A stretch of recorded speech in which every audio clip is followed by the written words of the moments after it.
नमस्कार. महाराष्ट्रातल्या आपल्या ज्येष्ठ नागरिकांसाठी एक खूप महत्त्वाची योजना आहे, श्रावणबाळ सेवा राज्य निवृत्ती वेतन योजना. आज आपण या योजनेबद्दल अगदी सोप्या आणि सरळ भाषेत सगळं काही जाणून घेणार आहोत. चला मग लगेच सुरुवात करूया.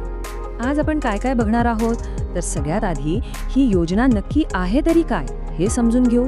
मग यासाठी कोण पात्र ठरतं, पेन्शन किती मिळते, कोणती कागदपत्र लागतात आणि सगळ्यात शेवटी याचे महत्त्वाचे नियम काय आहेत, या सगळ्या गोष्टी आपण पाहणार आहोत. चला तर मग आपल्या पहिल्या मुद्द्यापासून सुरुवात करूया.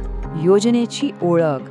ही योजना नेमकी का सुरू झाली आणि तिचा मुख्य हेतू काय आहे हे आपण आधी समजून घेऊ. तर योजनेचं पूर्ण नाव आहे श्रावणबाळ सेवा राज्य निवृत्ती वेतन योजना. नावावरूनच कळतंय की ही एक राज्य सरकारची पेन्शन योजना आहे.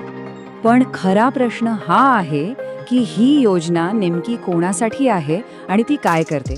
तर सोप्या भाषेत सांगायचं तर ही योजना आपल्या समाजातल्या ज्येष्ठ नागरिकांना एक आर्थिक आधार देण्यासाठी, त्यांना सन्मानाने जगता यावं यासाठी तयार केली आहे. आता येतोय सगळ्यात महत्त्वाचा भाग, म्हणजे या योजनेचा लाभ नक्की कोणाला मिळू शकतो. यासाठीचे पात्रतेचे निकष काय आहेत, चला ते पाहूया. पात्रतेसाठी मुख्यत्वे 3 गोष्टी तपासल्या जातात. त्या म्हणजे अर्जदार कुठे राहतो, त्याचं वय किती आहे आणि त्याच्या कुटुंबाचं उत्पन्न किती आहे. या तिन्ही अटी पूर्ण करणं गरजेचं आहे. पहिली आणि महत्त्वाची अट, अर्ज करणारी व्यक्ती ही गेली किमान 15 वर्ष महाराष्ट्राची रहिवासी असणं बंधनकारक आहे. दुसरी अट आहे वयाची. अर्जदाराचं वय 65 वर्ष किंवा त्यापेक्षा जास्त असणं आवश्यक आहे. आणि तिसरी तितकीच महत्त्वाची अट म्हणजे उत्पन्न. अर्जदाराच्या कुटुंबाचं वार्षिक उत्पन्न हे 21,000 रुपयांपेक्षा जास्त नसावं किंवा त्यांचं नाव दारिद्र्य रेषेखाली म्हणजेच BPL यादीमध्ये समाविष्ट असायला हवं. बरं, पात्रता तर कळाली, पण मग या योजनेतून आर्थिक मदत किती मिळते? सगळ्यांना हाच प्रश्न पडला असेल, बरोबर? चला त्याचं उत्तर पाहू.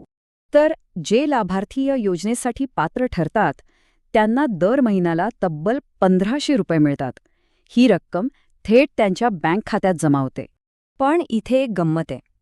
हे 1,500 रुपये फक्त राज्य सरकार देत नाही, तर यात केंद्र सरकार आणि आपलं महाराष्ट्र राज्य सरकार या दोघांचाही वाटा असतो.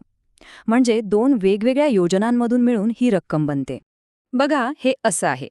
जर लाभार्थ्याचं वय 65 ते 79 वर्षांच्या मध्ये असेल तर केंद्र सरकारच्या इंदिरा गांधी योजनेतून 200 रुपये आणि राज्याच्या श्रावणबाळ योजनेतून 1,300 रुपये मिळतात. झाले की नाही बरोबर 1,500?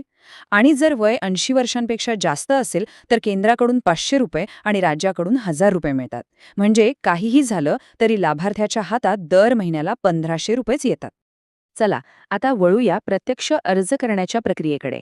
यासाठी नक्की कोणती कागदपत्र लागतील याची यादी आता आपण पाहूया. जास्त गोंधळून जायची गरज नाहीये. आपल्याला मुख्यत्वे 3 प्रकारचे पुरावे लागतात. एक वयाचा पुरावा, दुसरा उत्पन्नाचा पुरावा आणि तिसरा रहिवासाचा पुरावा. आता वयाचा पुराव्यासाठी काय काय चालेल, तर जन्माचा दाखला, शाळा सोडल्याचा दाखला किंवा तुमचं रेशन कार्ड, मतदार यादीतलं नाव किंवा आधार कार्ड यापैकी काहीही चालेल.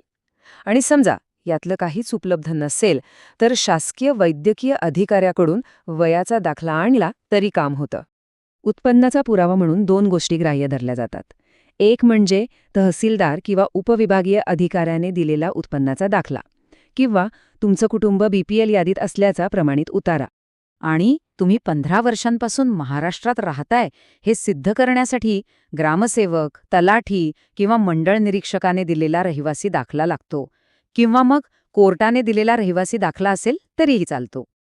आता आपण आलोय शेवटच्या आणि महत्त्वाच्या टप्प्यावर. या योजनेचे काही खास नियम आणि अटी आहेत ज्या समजून घेणं खूप गरजेचं आहे. हा नियम सगळ्यात महत्त्वाचा आहे, त्यामुळे नीट लक्ष द्या. जर एखादी व्यक्ती आधीपासूनच सरकारच्या दुसऱ्या कुठल्या योजनेतून नियमितपणे आर्थिक लाभ म्हणजे पेन्शन घेत असेल तर ती व्यक्ती या योजनेसाठी पात्र ठरणार नाही. सोप्या शब्दात एकाच वेळी 2 सरकारी पेन्शन योजनांचा लाभ घेता येत नाही. पण इथे एक विशेष सोय आहे. जे लोक संजय गांधी निराधार योजनेचा लाभ घेत आहेत त्यांचं वय 65 वर्ष पूर्ण झालं की त्यांना अर्ज वगैरे न करता थेट म्हणजे आपोआप या श्रावणबाळ योजनेत समाविष्ट केलं जातं. यामुळे त्यांना मिळणारा आधार तसाच पुढे चालू राहतो. तर आज आपण पाहिलेल्या सगळ्या गोष्टींचा सार काय? तर ही योजना 65 वर्षांवरील महाराष्ट्रवासियांसाठी आहे, ज्यांचा वार्षिक उत्पन्न 21,000च्या आत आहे. यातून दर महिन्याला 1,500 रुपये मिळतात. आणि हो, सगळ्यात महत्त्वाचं म्हणजे दुसरी कोणतीही सरकारी पेन्शन योजना चालू नसावी. शेवटी एकच प्रश्न. ही इतकी महत्वाची माहिती, जी कुणाचं तरी आयुष्य सुकर करू शकते, ती आपल्या आजूबाजूच्या प्रत्येक गरजू व्यक्तीपर्यंत पोहोचवणं ही आपल्या सगळ्यांची एक सामाजिक जबाबदारी नाही का? याचा विचार नक्की